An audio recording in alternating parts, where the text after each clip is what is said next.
Well, thank you very much, Mr. Chairman, and Mr. Ambassador and Mr. Commissioner, thanks very much for your testimony today. It is very enlightening, and how everyone, not only in this body, but I think across the nation, truly believes that we want to make sure that we keep our internet free and away from more regulations, and it's been best to have been developed the way it has from the ground up, from private industry and without government regulation.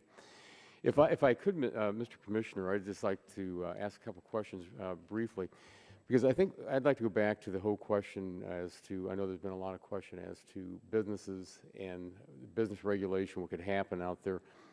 But the chairman has conducted hearings on cybersecurity that have been, very insightful for everyone here. But, when you, in your testimony on page 3, and you're talking about the Russian Federation, asking for jurisdiction over IP addresses because, quote unquote, there's a remedy for the phone number shortages, or that the Chinese would like to see the creation of a system whereby internet users are registered using their IP addresses.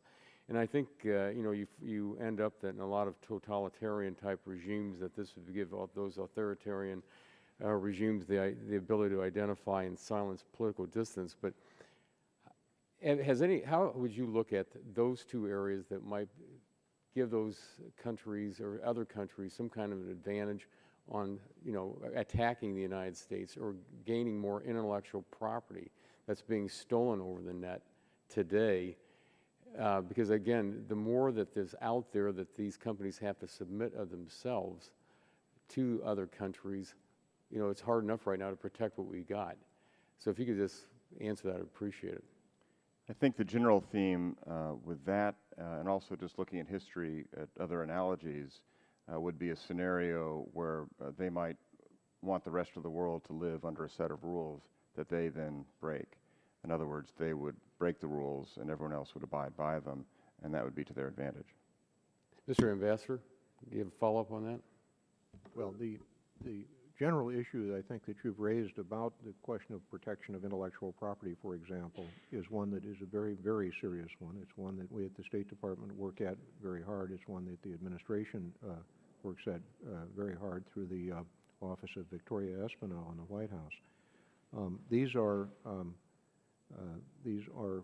issues that obviously are complex in terms of figuring out appropriate enforcement modes and so forth.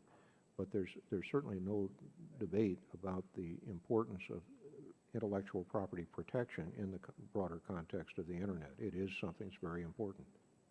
Thank you.